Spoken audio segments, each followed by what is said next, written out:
السلام علیکم لسنرز، امید ہے کہ آپ خیریت سے ہوں گے۔ آئیے سچی کہانیاں سیریز کے سلسلے کی ایک نئی کہانی سنتے ہیں۔ محترم رضی الدین صدیقی وسطی ہندوستان سے ہجرت کر کے پاکستان آئے تھے۔ وہاں ان کا تعلق پولیس کے محکمے کے ساتھ تھا۔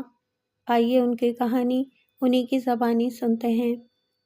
وسطی ہند میں سائمن نام کا ایک انگریز DSP ہوا کرتا تھا۔ میں سروس کے آخری دنوں میں اس کا ایک قسم کا سیکرٹری تھا۔ زیادہ تر وقت اس کے ساتھ گزرتا تھا۔ وہ جس علاقے میں تعینات تھا اس میں سید آباد نام کا ایک قصبہ تھا۔ اس کی آبادی میں اکثریت ہندوؤں کی تھی۔ ایک روز سید آباد کے سرکردہ ہندوؤں کا ایک وفد سائمن کے پاس آیا اور یہ رپورٹ پیش کی کہ قصبے کے ہندوؤں کے 3 بچے چند مہینوں کے اندر اندر لاپتہ ہو گئے ہیں۔ تینوں کی عمر 5-6 سال تھی۔ گمشدگی کے چند روز بعد ان کی لاشیں ملی، مگر لاشوں کے ساتھ سر نہیں تھے۔ پولیس کی کوششوں کے باوجود مجرموں کا سراغ نہیں ملا۔ یہ وفد یہ درخواست لے کر آیا تھا کہ بچے تو قتل ہو چکے ہیں، مجرموں کو پکڑا جائے۔ وفد نے جو تفصیل سنائی اس کے مطابق کہانی یہ بنتی ہے کہ عرصہ 9 ماہ پہلے ایک ہندو کا بچہ گلی میں کھیلتے کھیلتے لاپتہ ہو گیا۔ تلاش بسیار کے بعد تھانے میں رپورٹ درج کرائی گئی۔ بچے کی عمر 5-6 سال تھی۔ تھانے دار ہندو تھا۔ اگر مسلمان ہوتا تو شک کیا جا سکتا تھا کہ اس نے تعصب کی وجہ سے تفتیش صحیح نہیں کی۔ ہندو تھانے دار نے تفتیش میں بہت محنت کی، وہاں کے مشتبہ افراد کو بھی مارا پیٹا، چھاپے بھی مارے، مگر کچھ حاصل نہ ہوا۔ 4-5 دنوں بعد دیہاتیوں نے تھانے میں اطلاع دی کہ قصبے سے تھوڑی دور ایک بچے کی لاش پڑی ہے جسے گدھ کھا رہے ہیں۔ انہوں نے یہ بھی بتایا کہ لاش کے ساتھ اس کا سر نہیں ہے۔ تھانے دار فوراً پہنچا۔ لاش کی شناخت ناممکن تھی کیونکہ سر جسم کے ساتھ نہیں تھا اور جسم کی حالت یہ تھی کہ ہڈیاں رہ گئی تھیں، کہیں کہیں گوشت کا تھوڑا تھوڑا سا ٹکڑا رہ گیا تھا۔ لاش سے دور ہی ایک گڑھا تھا جس کے ارد گرد پنجوں کے نشان بتاتے تھے کہ یہ بھیڑیوں کے ہیں۔ گھڑے سے لاش بھیڑیوں نے ہی نکالی تھی۔ وہاں خون کا ایک قطرہ بھی نہیں تھا۔ اس سے یہ ثبوت ملتا تھا کہ بچے کو کہیں اور قتل کیا گیا ہے، گلا دبا کر مارا گیا ہوگا، سر کہیں اور کاٹا گیا اور جسم کو یہاں دفن کیا گیا۔ اگر سر درندے اتارتے تو کھوپڑی وہاں موجود ہوتی۔ تھانے دار نے دور دور تک کھوپڑی تلاش کرائی، کہیں بھی نہ ملی۔ خیال یہ تھا کہ کوئی درندہ لے گیا ہوگا۔ وہاں جو پھٹے ہوئے کپڑوں کے ٹکڑے بکھرے ہوئے تھے، ان سے اس کے گھر والوں نے پہچانا کہ یہ انہی کے بچے کی لاش ہے۔ تھانے دار نے تفتیش اور تیز کر دی، لیکن مجرم کا کوئی سراغ نہ ملا۔ دیہاتی علاقے کے جرائم پیشہ افراد کو پکڑ کر انہیں بہت پریشان کیا گیا، مگر تھانے دار ناکام رہا۔ بچے کے باپ نے مجرم کو پکڑنے یا سراغ لگانے کے لیے نقد انعام کا اعلان کیا۔ اب تو شہری بھی مخبری میں شامل ہو گئے، مگر ہلکا سا بھی کھوج نہ ملا۔ 3 مہینے گزر گئے، تفتیش جاری تھی۔ ایک رات ایک اور ہندو دھاڑے مارتا ہوا تھانے میں داخل ہوا۔ اس نے رپورٹ درج کرائی کہ اس کا بچہ عمر 5-6 سال شام کے وقت کھیلنے کے لیے گھر سے نکلا اور پھر واپس نہیں آیا۔ ادھر ادھر تلاش کیا، پڑوسیوں کے گھروں میں دیکھا، بچہ کہیں بھی نہ ملا۔ تھانے دار نے شہر کی ناکہ بندی کرا دی، مشکوک جگہوں پر چھاپے مارے، رات ہی رات مخبروں کو گھروں سے جگا کر شہر میں پھیلا دیا۔ رات گزر گئی، بچے کا کوئی سراغ نہ ملا۔ 3-4 دنوں بعد پھر وہی پہلی والی اطلاع ملی۔ قصبے سے ذرا دور ایک بچے کی لاش دیکھی گئی جسے گدھ کھا رہے تھے، اس کا بھی سر غائب تھا۔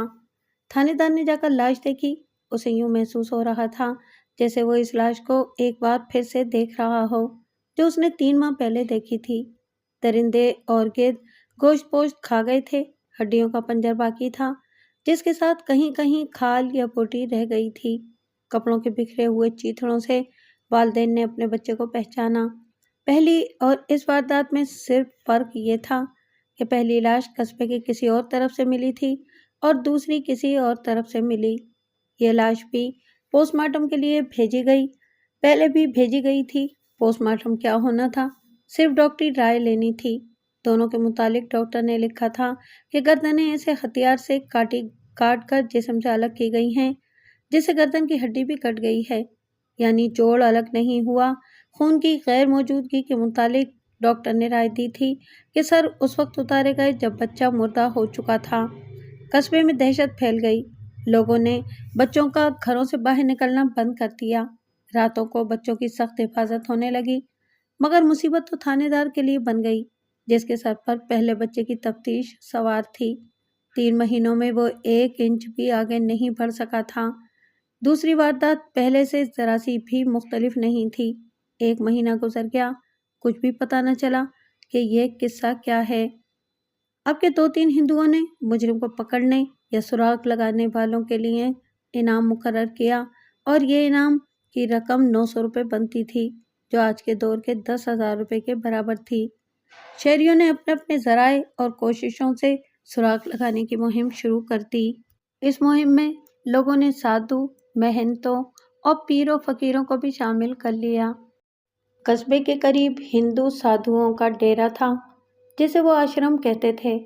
قصبے کے اندر جہاں پنڈت اور جوتشی تھے، وہاں مسلمانوں کا ایک پیر اور ایک عامل بھی تھا۔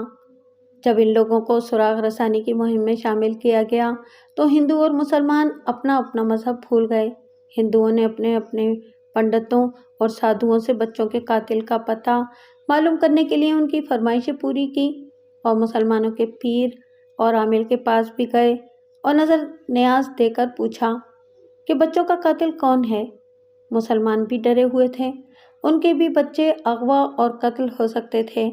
انہوں نے اپنے اپنے پیر اور عامل کی خاطر و مدارات کر کے التجا کی کہ وہ ان کے بچوں کو اس درندے سے بچائیں جس کے متعلق کوئی جانتا ہی نہیں کہ وہ کون ہے، انسان ہے یا بھیڑیا۔ مسلمان جو بہت زیادہ ڈر گئے تھے، وہ سادھوؤں اور پنڈتوں کے پاس بھی گئے۔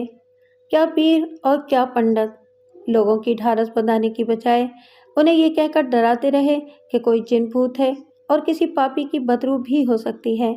پھر قصبے میں یہی بات پھیل گئی کہ یہاں کسی کی بدرو آ گئی ہے جو 18 بچے کھا کر ٹلے گی۔ پیر اور پنڈت نے، سادھوؤں اور عامل نے بچوں کو اس بدرو سے بچانے کے لیے اپنے اپنے طریقے اختیار کیے اور لوگوں سے خوب پیسہ بٹورا۔ درندوں کو بھگانے کے لیے بھی جنتر منتر پڑے گئے۔ پیر اور جامع مسجد کے خطیب نے 40 رات کے چلے بھی کاٹے۔ ہندوؤں نے مندر میں اور مسلمانوں نے خانقاہ پر دیگیں پکا کر غریبوں میں کھانا تقسیم کیا۔ ارد گرد کا کچھ علاقہ پہاڑی سا تھا اور جنگل بھی تھا۔ رات کو بھیڑیوں کی ڈراؤنی آوازیں سنائی دیا کرتی۔ لوگ کہتے تھے کہ ان میں ایک آواز بہت ہی ڈراؤنی اور بھیڑیوں سے الگ تھلگ سنائی دیتی ہے۔ کوئی نہیں بتا سکتا تھا کہ یہ آواز کون سے درندے کی ہے۔ ہو سکتا ہے یہ لوگوں کا وہم ہی ہو۔ انہیں اب رات کی ہر آواز بہت ڈراؤنی اور عجیب لگنے لگی تھی۔ پیر، پنڈت، سادھوؤں اور عامل نے ان کے خوف میں مزید اضافہ کر دیا تھا۔ دوسرے بچے کے قتل کو 2 مہینے گزر گئے، کوئی سراغ نہ ملا۔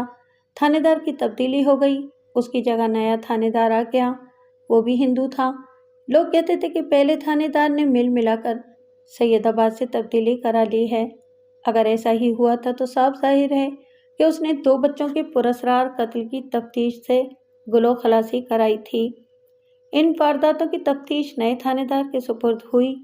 ہندوؤں اور مسلمانوں کا ایک وفد اسے ملا اور اپنے خوف کا اظہار کیا۔ اسے پتہ چلا کہ پیر اور پنڈت نے لوگوں کے خوف میں اضافہ کر دیا ہے، تو اس نے وفد سے کہا کہ وہ سب تعلیم یافتہ اور سرکردہ افراد ہیں، وہم کو قبول نہ کریں۔ وفد میں سے کسی نے بھی اس کی بات نہ مانی۔ یہ بھی پتہ چلا کہ وفد نے اسے خبردار کیا کہ اس کا بھی بچہ ہے، اس لیے اسے اپنے ہی بچے کی خاطر تفتیش کے ساتھ ساتھ لوگوں کے بچوں کی حفاظت کا انتظام بھی کرنا چاہیے۔ تھانے دار نے انہیں کہا کہ اس کے بچے کی طرف تو کوئی آنکھ اٹھا کر بھی نہیں دیکھ سکتا۔ وہ تھانے دار تھا، اور تھانے دار اپنے آپ کو دیوتا سمجھا کرتے تھے۔ سید آباد میں اسے آئے ابھی 10-12 ہی دن ہوئے تھے کہ اس کا بچہ لاپتہ ہو گیا۔ اس بچے کی عمر 5-6 سال تھی۔ وہ تھانے کے احاطے کے اندر ہی کھیلا کرتا تھا۔ تھانے دار کا کوارٹر تھانے کے احاطے میں تھا۔ قصبے سے باہر کوئی میلہ سا لگا تھا۔ ایک کانسٹیبل تھانے دار کے کہنے پر بچے کو میلے پر لے گیا تھا۔ شام کو کانسٹیبل حیران و پریشان بچے کے بغیر واپس آیا اور تھانے دار کو بتایا کہ وہ بچے کو ایک جگہ کھڑا کر کے اس کے لیے کوئی چیز خریدنے لگا۔ بعد میں دیکھا کہ بچہ وہاں نہیں ہے۔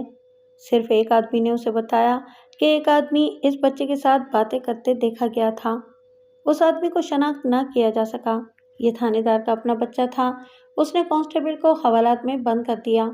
اسے شک تھا کہ پہلے بچوں کے قتل میں بھی اسی کانسٹیبل کا ہاتھ ہو سکتا ہے۔ تھانے دار نے اسے مارنا پیٹنا شروع کر دیا۔ وہ اس سے ایک بالغ جرم کرانے کی کوشش کر رہا تھا، لیکن اس کا شک بے بنیاد تھا۔ وہ کانسٹیبل کو دراصل سزا دے رہا تھا۔ اس کے ساتھ ہی اس نے شہر کی ناکہ بندی کی اور چوک کارروائی مناسب سمجھی کی، مگر 7-8 دنوں تک بچے کا کوئی سراغ نہ ملا۔ آخر بچے کا سراغ مل گیا، مگر بچہ زندہ نہیں تھا۔ اس کی لاش بالکل اسی حالت میں ملی جس طرح پہلے 2 بچوں کی ملی تھی، ہڈیوں کا ڈھانچہ اور سر غائب۔ جہاں سے لاش ملی اس جگہ کے قریب ایک گڑھا تھا۔ بھیڑیوں نے لاش اس میں سے نکالی تھی۔ ڈاکٹر نے اس کے متعلق بھی یہی لکھا کہ گردن تیز دھار آلے سے کاٹ کر سر جسم سے الگ کیا گیا ہے۔ تھانے دار نے سید آباد اور ارد گرد کے دیہات میں قیامت برپا کر دی۔ اس نے بعض شریف گھرانوں پر بھی چھاپے مارے۔ راہ جاتے لوگوں کو پکڑ کر وہ تھانے لے جاتا اور انہیں مشتبہ بٹھا کر پریشان کرتا۔ اپنا بچہ قتل ہو جانے سے اس کا دماغی توازن بگڑ گیا تھا۔ قصبے کی آبادی پہلے ہی ڈری ہوئی تھی، اب وہ اس نئے تھانے دار سے بھی ڈرنے لگی۔ اس سے تنگ آ کر سرکردہ ہندوؤں کا ایک وفد پولیس ہیڈ کوارٹر میں گیا، جہاں کا بڑا افسر سائمن DSP تھا۔ وفد نے جہاں 3 بچوں کے قتل کی پراسرار وارداتیں سنائیں، وہاں اس انگریز DSP کو یہ بھی بتایا کہ تھانے دار کے اپنے بچے کا قتل حیرت انگیز ہے۔ اس کی وجہ سے شہریوں کے ساتھ تھانے دار کا سلوک ناقابل برداشت ہو گیا ہے۔ وہ ہر شہری کو اپنے بچے کا قاتل سمجھتا ہے۔ وفد نے تحریری درخواست دی کہ بچوں کے قاتل یا قاتلوں کے پکڑنے کا بندوبست کیا جائے اور شہریوں کے بچوں کی سلامتی کے لیے کچھ کیا جائے۔ وہ انگریزوں کا زمانہ تھا۔ انگریز فوری کارروائی کے قائل تھے۔ ایسی خوفناک وارداتوں کو تو انگریز نظر انداز کر ہی نہیں سکتا تھا۔ سائمن نے اسی وقت بذریعہ ٹیلی فون اپنے بالائی افسروں کو رپورٹ دے کر اجازت حاصل کر لی کہ وہ فوراً سید آباد چلا جائے اور جب تک وہ مناسب سمجھے سید آباد میں ہی رہے۔ اس نے اپنے ضروری عملے کو فوری تیاری کا حکم دیا اور میں بھی اس عملے میں شامل تھا۔ وہاں سے سید آباد 40 میل دور تھا۔ سورج غروب ہونے تک ہم سائمن کے ساتھ سید آباد کے ریسٹ ہاؤس میں پہنچ چکے تھے۔ اس زمانے میں کبھی کبھی کسی جنگل سے اس قسم کی رپورٹ آیا کرتی تھی کہ ایک دھاری دار شیر چند ایک انسانوں کو کھا گیا ہے۔ براہ کرم ارد گرد کی آبادی کو اس آدم خور سے نجات دلائی جائے، اور اس کا بندوبست یوں کیا جاتا تھا کہ کسی انگریز شکاری کو دعوت شکار دی جاتی تھی۔ یہ ہوتا تو حادثہ تھا، لیکن انگریز شکاریوں کے لیے تفریح کا ذریعہ بن جایا کرتا تھا۔ رات کو ریسٹ ہاؤس میں سائمن نے مجھے کہا کہ یہ بھی کسی آدم خور شیر یا بھیڑیے کی کارستانی معلوم ہوتی ہے۔ اس نے کہا اگر ایسا ہی ہے تو میں خود شکار کے لیے جاؤں گا۔ وہ اپنی شکاری رائفل اور بندوق ساتھ لے گیا تھا۔ رات کو ہی اس نے تھانے دار کو تینوں بچوں کی گمشدگی اور تفتیش کے ریکارڈ کے ساتھ ریسٹ ہاؤس میں طلب کر لیا۔ ساتھ ہی پہلے 2 بچوں کے باپوں کو بھی بلوا لیا۔ آدھی رات کے بعد تک وہ تھانے دار سے اور دوسروں سے پوچھ گچھ کرتا رہا۔ میں اس کے ساتھ رہا کیونکہ ساتھ رہنا میری ڈیوٹی تھی۔ وہ مجھے جو لکھواتا تھا میں لکھ لیتا تھا۔ آخر اس نے سب کو رخصت کر دیا۔ وہ اس قدر گہری سوچ میں ڈوب گیا جیسے سو گیا ہو۔ بہت دیر بعد اس نے میری طرف دیکھا اور مسکرا کر بولا، یہ کوئی شیر یا بھیڑیا نہیں، مجھے ایک آدم خور انسان کا شکار کرنا ہے۔ تم نے کوئی ایسی چیز دیکھی ہے جو ان تینوں وارداتوں میں مشترک ہے؟ تینوں مقتولین کی عمر ایک جیسی ہے، میں نے جواب دیا۔ 5-6 سال، اور تینوں کی لاشیں ایک ہی جیسی حالت میں ملی ہیں۔ تینوں کے ساتھ جسم سے جدا کیے گئے ہیں، اور تینوں بچے ایک ہی مذہب کے ہیں، سائمن نے کہا، اور تینوں بچوں کے دائیں گال پر آنکھ کے قریب ایک کالا تل تھا۔ اس نے ابتدائی رپورٹیں میرے طرف سرکا دیں۔ بچوں کی گمشدگی کی رپورٹ میں حتی الامکان مکمل حلیہ اور شناختی نشان پڑھے تو ہر ایک میں دائیں گال پر کالا تل نظر آیا۔ تمہارا ملک افریقہ سے کم جاہل اور گنوار نہیں، سائمن نے کہا۔ میں نے 6 سال افریقہ کے حبشیوں میں گزارے ہیں۔ وہاں ایک قتل تو اس لیے ہوتے ہیں کہ لوگ انسانی گوشت کھاتے ہیں، اور دوسرا قتل ٹونے ٹوٹکے کے طور پر ہوتے ہیں۔ خاص قسم کی عمر اور حلیے کے انسانوں کو قتل کر کے ان کی لاشوں کو عجیب و غریب طریقے سے بدروحوں اور درندوں کو بھگانے کے لیے استعمال کیا جاتا ہے، اور اس میں سب سے زیادہ ظالمانہ طریقہ یہ ہے کہ کسی آدمی کو پکڑ کر اسے قید میں رکھا جاتا ہے، اسے خاص قسم کی خوراک کھلائی جاتی ہے۔ کالا علم جاننے والا عامل اس پر کچھ پڑھتا اور پھونکتا رہتا ہے۔ چند دنوں بعد اس کی کھال اس حالت میں اتاری جاتی ہے کہ وہ پوری طرح تندرست اور زندہ ہوتا ہے۔ کھال سر کی طرف سے اتارنا شروع کرتے ہیں، اور اس کام کے وہاں ماہرین موجود ہیں، ورنہ انسان کی کھال اتارنا آسان نہیں ہوتا۔ اس میں شرط یہ ہے کہ کھال کہیں سے کٹ نہ جائے۔ میں نے ایسے آدمی دیکھے تھے جو سر سے پاؤں تک کھال اتر جانے کے بعد بھی زندہ تھے۔ ان میں سے 3 کو دیکھا جو باتیں بھی کرتے تھے۔ اگر تم کھال اترے ہوئے انسان کو دیکھو تو بے ہوش ہو جاؤ۔ ہم نے مجرموں کو پکڑ کر سزائے موت دی، بعض کو عمر قید دی، اور ان علاقوں سے یہ بھیانک وارداتیں رکوائیں جو برطانیہ کی بادشاہی میں لیے گئے تھے۔ میں وثوق سے کہہ سکتا ہوں کہ ان بچوں کا قتل بھی کالے علم، جادو یا ٹونے وغیرہ سے تعلق رکھتا ہے۔ ثبوت یہ ہے کہ تینوں بچوں کا مذہب ایک، عمر ایک، اور کالپت دل ایک جیسا ہے۔ سائمن افریقہ میں رہ آیا تھا۔ ہندوستان میں آئے ہوئے اسے 5 سال گزر گئے تھے۔ اردو نہایت اچھی بولتا تھا، اور ہندوستان کے مختلف مذہبوں کے نظریات اور لوگوں کے توہمات سے پوری طرح واقف تھا، اور ان توہمات کی باریکیوں کو بھی وہ جانتا تھا۔ انگریزوں نے ہندوستان کی نفسیات کو بھی جان لیا تھا۔ وہ ہمارے تعصبات سے بھی واقف تھا، ہماری رسومات کے متعلق بھی جانتا تھا کہ ان کی حقیقت کیا ہے۔ انہوں نے ہماری کمزوریوں اور خامیوں سے فائدہ اٹھا کر ہم پر حکومت کی تھی۔ سائمن بھی ہندوستانیوں کے رگوں کو اچھی طرح پہچانتا تھا۔ اس نے دوسرے دن صبح سویرے قصبے کے چند ایک ہندو اور 5-7 مسلمان موسسین کو ریسٹ ہاؤس میں بلایا اور ان سے کہا کہ ان بچوں کو کسی نے کسی خاص عمل کے لیے قتل کیا ہے۔ وہ بچوں کے صرف سر استعمال کرتا ہے۔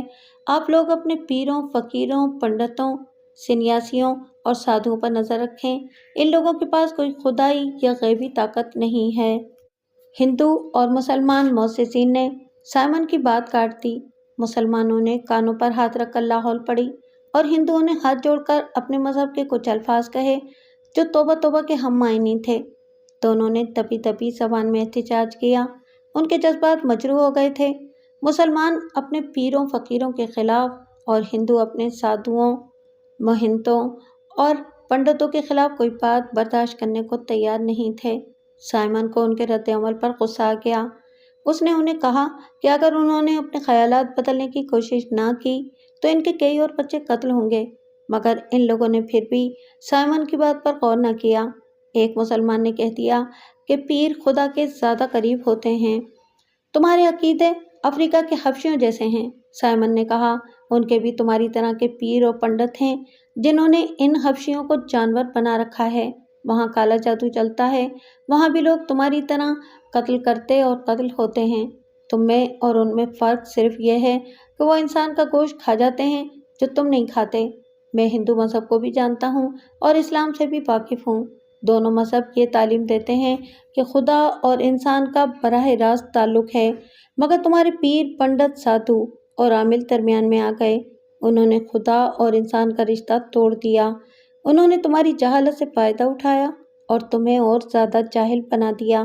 اسی کا نتیجہ ہے کہ تم اپنے ملک پر حکومت کرنے کے قابل نہیں رہے۔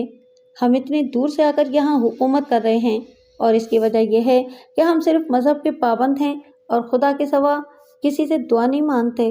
ہمارے دلوں میں کوئی جھوٹی عقیدت نہیں، ہم حقیقت کو دیکھا کرتے ہیں۔ تم اچھی طرح جانتے ہو کہ ہم آدھی دنیا کے مالک ہیں۔ ڈی ایس پی سائمن نے بڑا لمبا لیکچر دیا جس کا نہ ہندوؤں پر اثر ہوا نہ مسلمانوں پر۔ اگر اثر ہوا بھی تو وہ الٹا تھا۔ سائمن اسی طرح باتیں کر رہا تھا جیسے اسے یقین ہو گیا تھا کہ تینوں بچے قتل کر کے ان کے سر کسی ٹونے یا پراسرار عمل کے لیے استعمال کیے گئے ہیں، اور قاتل سید آباد میں موجود ہیں۔ میں نے اسے کہا کہ قاتل باہر کا بھی تو ہو سکتا ہے۔ اس نے تسلیم نہیں کیا۔ کہنے لگا کہ وہ باہر کا ہوتا تو لاشیں سید آباد سے دور دفن ہو جاتی۔ اس نے پہلے تانے دار کے خلاف ناراضگی کا اظہار کیا کہ اس نے کھوجیوں کو استعمال نہیں کیا تھا، ایسے ویرانے میں جہاں لوگ اور مویشیوں کی آمد و رفت نہ ہونے کے برابر ہوتی ہے، وہاں پاؤں کے نشانات بہت دن محفوظ رہتے ہیں۔ پاؤں کے نشانات پہچاننے والے کھوجی تو پاؤں کے ذرا سے نشان سے بھی سراغ لگا لیا کرتے تھے۔ اس نے نئے تھانے دار کو الگ کر کے کچھ باتیں بتائیں۔ مجھے معلوم نہیں ہو سکا کہ یہ کیسی ہدایات تھیں۔ 3-4 مخبروں کو بھی بلا کر علیحدگی میں کوئی خفیہ ہدایات دی گئیں۔ سائمن کے ذاتی اسٹاف میں ایک تو میں تھا، دوسرا سب انسپکٹر کیدار ناتھ اور تیسرا میری طرح ایک اور سویلین ڈینیل نام کا اینگلو انڈین تھا۔ اگلے روز کے لیے سائمن نے شکار پر جانے کا پروگرام بنایا۔ اس نے مجھے کیدار ناتھ اور ڈینیل کو بھی ساتھ چلنے کو کہا۔ صبح جب ہم اس کے ساتھ شکار کو نکلے تو 2 اور آدمی ساتھ ہو لیے۔ وہ اسی علاقے یا غالباً سید آباد کے ہی معلوم ہوتے تھے۔ ان کا ہمارے ساتھ تعارف نہیں کرایا گیا۔ آگے چل کر جب سائمن نے ان کے ساتھ باتیں شروع کی تو ہم سمجھ گئے کہ یہ CID کے آدمی ہیں یا وہ خصوصی مخبر جو پولیس کے محکمے کے ملازم ہوتے ہیں۔ ہم جنگل میں کچھ دور نکل گئے۔ سائمن نے ان 2 آدمیوں سے الگ لے جا کر بات چیت کی، پھر وہ پرندوں کا شکار کھیلتا رہا۔ ہم جب آرام کے لیے بیٹھے تو سائمن نے ان دونوں آدمیوں سے پوچھا کہ شہر میں پیر فقیر اور سادھو وغیرہ کہاں کہاں رہتے ہیں اور وہ کیا کرتے ہیں اور ان کے متعلق لوگوں کے عقائد کیا ہیں۔ انہوں نے پوری تفصیل سے رپورٹ دی جو مختصراً یوں ہے کہ سید آباد کے اندر ایک تو مسلمانوں کا پیر تھا جو لوگوں کو تعویذ دیتا اور غیب کا حال بتایا کرتا تھا۔ اس کے متعلق لوگوں کے عقیدے وہی تھے جو آپ آج کل بھی دیکھ رہے ہیں۔ وہ بھی اسی قسم کا پیر تھا، لوگ اسے بہت مانتے تھے۔ ایک عامل بھی تھا، وہ جن نکالتا تھا اور اس کے متعلق مشہور تھا کہ اس کے قبضے میں جنات ہیں۔ وہ مرگی کا علاج بھی کیا کرتا تھا۔ ایک مسلمان حکیم بھی مرگی کے علاج میں مشہور تھا۔ قصبے میں ایک پنڈت اور ایک جوتشی بھی تھا، یہ بھی غیب کا حال بتایا کرتے تھے۔ قصبے سے 3-4 فلانگ کے فاصلے پر مٹی کے ٹیلے تھے، وہاں سادھو رہتے تھے۔ یہ ننگے رہنے والے سادھو تھے، سارے جسم پر راکھ مل لیتے اور ایک ٹیلے میں انہوں نے گفا بنا رکھی تھی، یہ ان کا ٹھکانہ یا آشرم تھا۔ یہ سادھو بے اولاد عورتوں کو اولاد دینے کے لیے شہرت رکھتے تھے۔ ان کے پاس صرف ہندو عورتیں جایا کرتی تھیں۔ ہندو ان کی بہت خاطر تواضع کیا کرتے تھے۔ یہ جڑی بوٹیوں سے دوائیاں بھی بناتے تھے۔ میں نے ان لوگوں کے متعلق معلومات بہت ہی مختصر بیان کی ہیں۔ سائمن نے ان کے متعلق اتنے زیادہ سوالات کیے تھے کہ تمام معلومات 2 یا 2.5 گھنٹوں میں مکمل ہوئی تھیں۔ یہ بھی معلوم ہوا تھا کہ سادھو چیچک دیوی کو خوش کرنے کے لیے عجیب و غریب قربانیاں دیا کرتے ہیں، جن میں بچے کی جان کی قربانی بھی شامل ہے، اور ایک قربانی یہ بھی تھی کہ چیچک کی وبا پھوٹنے سے پہلے سب سے پہلے مریض کو زندہ دریا میں پھینک دیا کرتے تھے۔ ہندوؤں کی بعض رسومات اس قدر حیران کن اور بھیانک تھیں کہ آپ یقین نہیں کریں گے۔ انگریزوں نے بھی ان کی بعض رسمیں ختم کی تھیں۔ ان میں ایک ستی کی رسم تھی۔ کسی عورت کا خامند مر جاتا تو وہ عورت اپنے خامند کی لاش کے ساتھ زندہ جل جایا کرتی تھی۔ ایسی کچھ اور رسمیں بھی تھیں جن میں انسانی قربانی بھی دی جاتی تھی۔ وہ وباؤں کا دور تھا۔ ہیضے کی وبا پھوٹتی تو علاقے کے علاقے اس کی لپیٹ میں آ جاتے اور لوگ دھڑا دھڑ مرتے تھے۔ طاعون سب سے زیادہ خطرناک وبا تھی۔ ہر گھرانے کے آدھے سے زیادہ افراد مر جاتے تھے اور باقی لوگ بھاگ جاتے تھے۔ یہ تو مجھے معلوم تھا کہ سید آباد جس علاقے میں واقع تھا وہاں کے لوگ بہت ہی پسماندہ اور توہم پرست تھے، پھر بھی میں ذاتی طور پر تسلیم کرنے کو تیار نہیں تھا کہ بچوں کو کسی رسم کی خاطر یا کسی ٹونے کے لیے قتل کیا گیا ہے۔ ہندوؤں سے کچھ بعید تو نہ تھا، لیکن میں انسان کی حیثیت سے انہیں دیکھ رہا تھا۔ یہاں میں یہ بھی بتانا چاہوں گا کہ مسلمان بھی ہندوؤں کے ساتھ رہ رہ کر انہی کی طرح توہم پرست ہو گئے تھے۔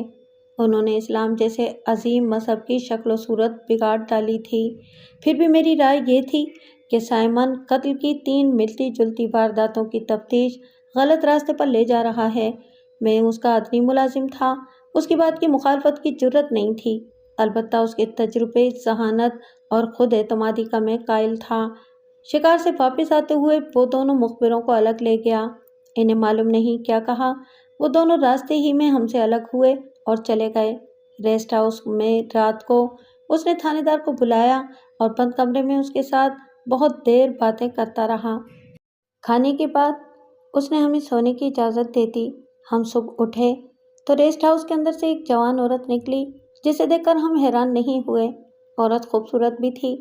ہم نے سوچا کہ تھانے دار نے اس عورت کو سائمن کی خاطر تواضع کے لیے پیش کیا ہوگا، لیکن سائمن نے ہمارا شک دور کر دیا۔ اس نے بتایا کہ یہ جبل پور کی طوائف ہے، جسے رات کو وہاں سے سرکاری طور پر بلایا گیا ہے اور اسے سراغ رسانی کے لیے استعمال کیا جائے گا۔ اسے لانے کے لیے دونوں مخبر گئے تھے۔ سائمن نے اسے اچھی طرح سمجھا دیا تھا کہ اسے کرنا کیا ہے۔ سب سے پہلے اسے ایک ہندو بیوی کے بحروپ میں سادھوؤں کے پاس بھیجا گیا۔ اس نے سادھوؤں کی گفا میں جا کر بتایا کہ شادی کو 6 سال گزر گئے ہیں، اولاد نہیں ہوتی۔ اس نے واپس آ کر بتایا کہ سادھوؤں کی گفا کے اندر ایک اور گفا ہے جو باہر کے کسی آدمی کو نظر نہیں آ سکتی۔ طوائف پر ایک سادھو نے جنتر منتر پڑھے اور وہ اسے اندر والی گفا میں لے گیا۔ وہاں روشنی نہ ہونے کے برابر تھی۔ اسے جڑی بوٹیوں اور دوائیوں کی بو آئی۔ انسانی گوشت یا کسی بھی قسم کے گوشت کی بو نہیں تھی۔ سادھو نے اسے شریف بیوی سمجھ کر اسے جھانسا دینے میں بہت وقت صرف کیا۔ وہ بھی شریف بیوی بنی رہی اور اس کی آنکھیں ادھر ادھر گھومتی رہیں۔ سادھو نے اسے کہا کہ اسے 13 روز اس کے پاس آنا پڑے گا۔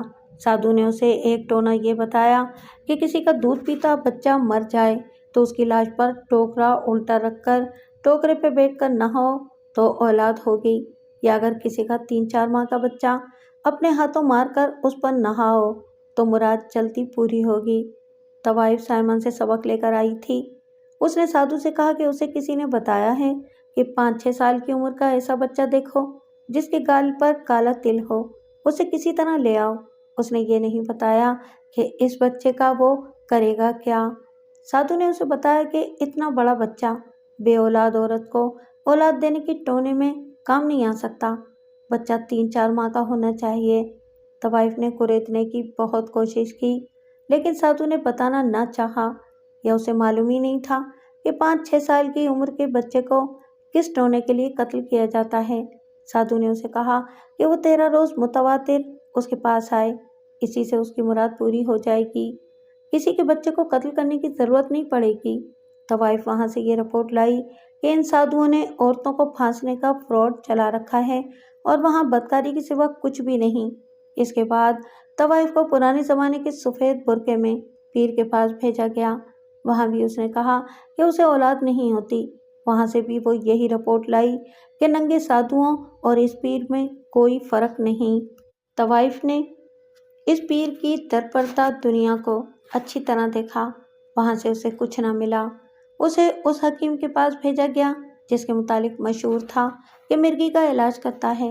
وہ دیہاتن کے روپ میں حکیم کے پاس گئی اور اسے بتایا کہ اس کا خامد مرغی کا پرانا مریض ہے۔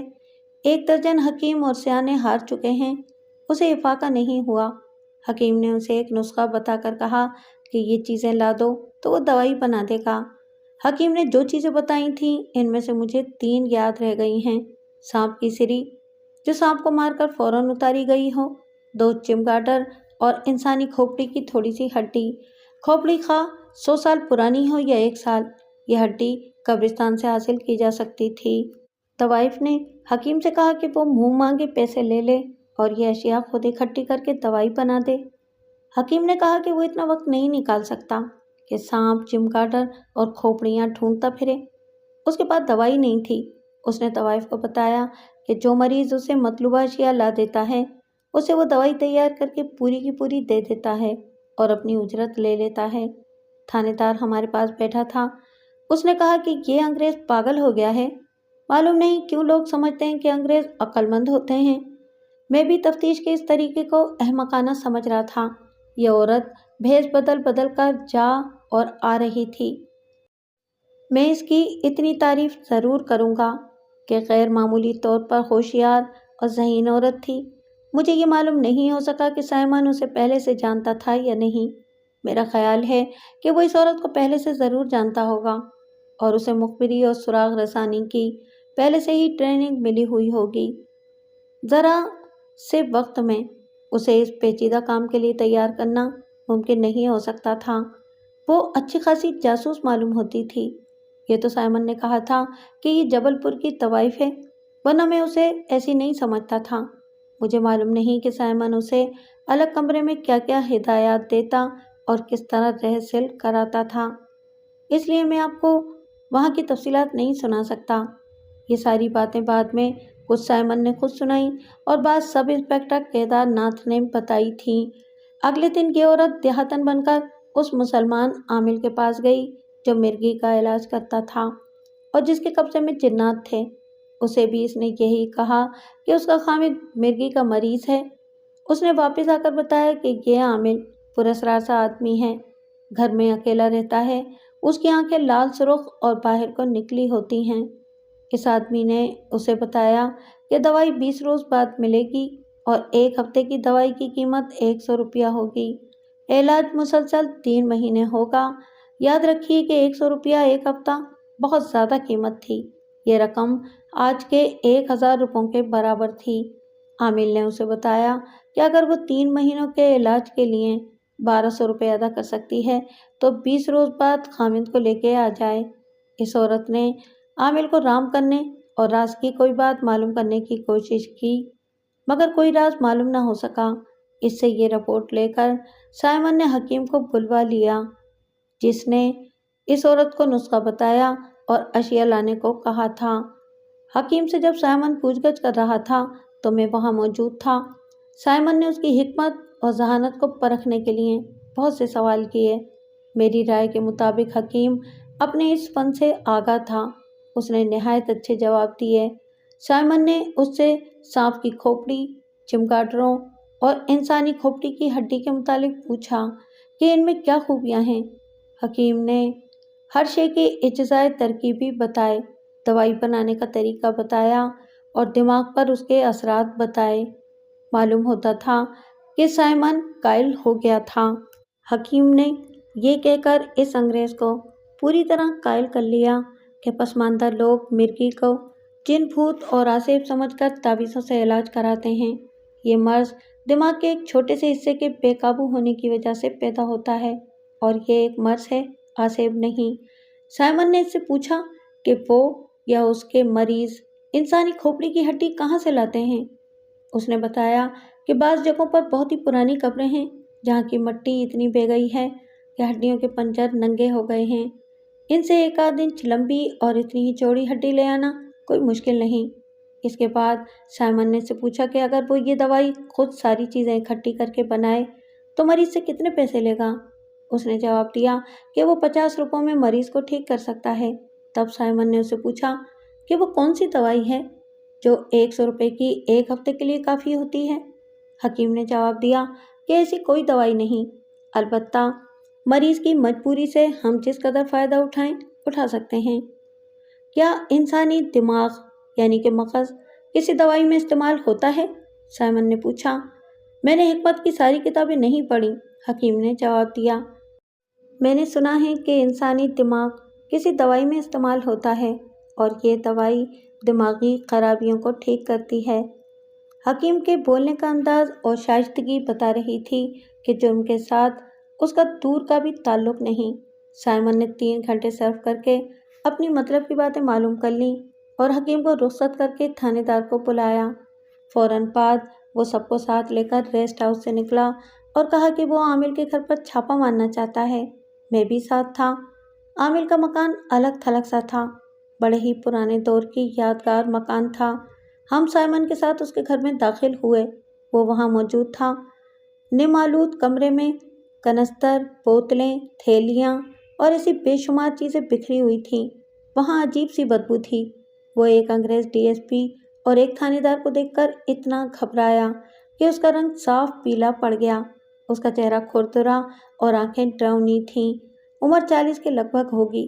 تھانے دار نے اسے کہا کہ یہ صاحب بہادر پولیس کپتان ہیں، تو عامل نے سائمن کی طرف یوں دیکھا کہ اس کی آنکھیں اور زیادہ باہر نکل آئیں اور منہ کھل گیا۔ سائمن نے اس سے بات کی تو اس کا منہ اور زیادہ کھل گیا۔ اس نے کوئی جواب نہ دیا۔ تم اس دوائی میں کون سی چیز استعمال کرتے ہو جس کے تم 100 روپیہ ایک ہفتے کی خوراک کے لیتے ہو؟ سائمن نے اس سے پوچھا۔ اس کی زبان تھتیانے لگی لیکن جواب کچھ بھی نہ دیا۔ تھانے دار نے سائمن کا سوال دہرایا تو عامل نے اسی گھبراہٹ کے عالم میں اس دروازے کی طرف دیکھا جو اندر کی طرف کھلتا تھا۔ پولیس کے لیے اتنا سا اشارہ کافی ہوتا ہے۔ سائمن اس دروازے کی طرف چلا تو عامل تیزی سے دروازے کے ساتھ لگ کر کھڑا ہو گیا۔ اب وہ صاف طور پر کانپ رہا تھا۔ سائمن نے تھانے دار سے کہا، اسے دھکا دے کر ہٹاؤ، ہم اندر چلیں گے۔ تھانے دار نے اسے دھکیلا تو اس نے پاؤں جما لیے اور پیٹھ دروازے کے ساتھ لگا لی۔ اس کی زبان اچانک چل پڑی۔ اس نے کہا کہ اندر میری بیوی اور جوان بیٹیاں ہیں، پردہ کرتی ہیں، آپ لوگ یہیں ٹھہریں، میں پردہ کرا لوں۔ یہ معلوم ہو چکا تھا کہ وہ گھر میں اکیلا رہتا ہے مگر کسی کو یاد نہ رہا۔ اس نے بڑی تیزی سے ایک کواڑ کھولا، اندر گیا اور اندر سے زنجیر چڑھا دی۔ اس کے دوڑتے قدموں کی آواز سنائی دی۔ ہم سب نے دروازے کو دھکے دیے۔ کواڑ بہت مضبوط تھے۔ کوئی دوڑ کر ڈیوڑی والے دروازے کی طرف گیا، وہ بھی اندر سے بند تھا۔ دروازے توڑنے کی کوششیں ہونے لگیں۔ پڑوسیوں سے 2 کدالیں مل گئیں، ان سے کواڑ توڑے گئے تو آگے صحن تھا، 2 طرف برآمدہ۔ مکان ہیبت ناک تھا، بدبو اور تعفن بہت تھا، کوئی انسان نظر نہیں آتا تھا۔ آوازیں دیں، کوئی نہ ملا۔ ایک کمرے کے بند دروازے کے اوپر اور نیچے سے دھواں نکلنے لگا، کپڑے جلنے کی بدبو بھی آنے لگی۔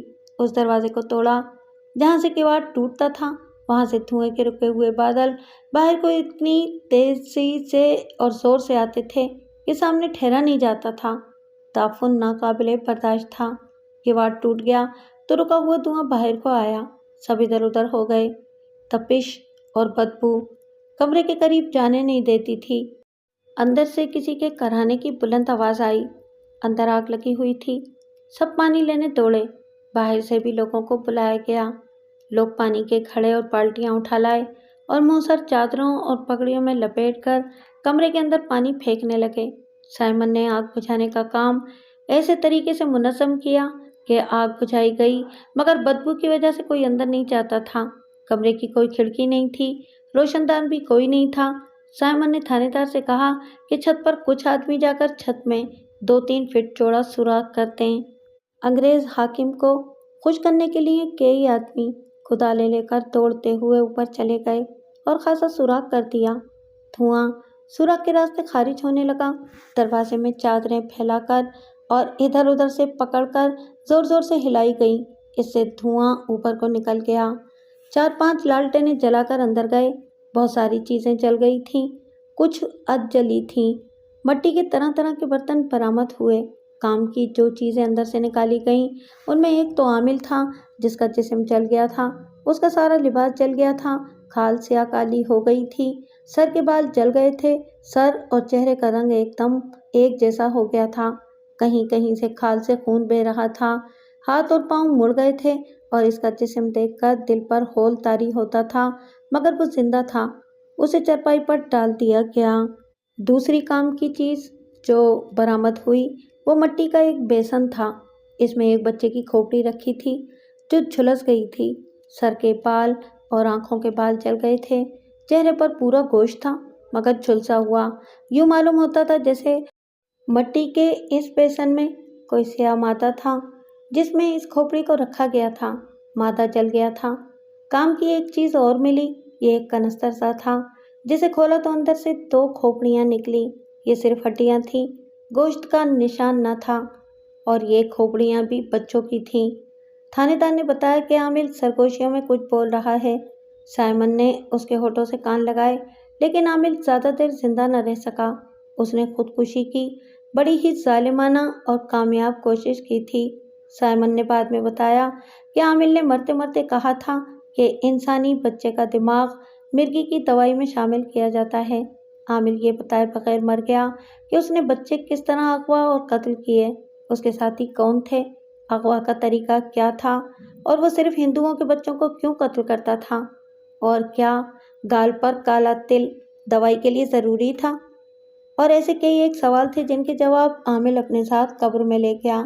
پیچھے قیاس آرائیاں رہ گئیں، جن کے مطابق وہ بچے کو ورغلا کر کھلاتا، اس کا گلا دبا دیتا، مرنے کے بعد بچے کا سر جسم سے جدا کر دیتا اور جسم رات کو باہر لے جا کر دفن کر دیتا تھا۔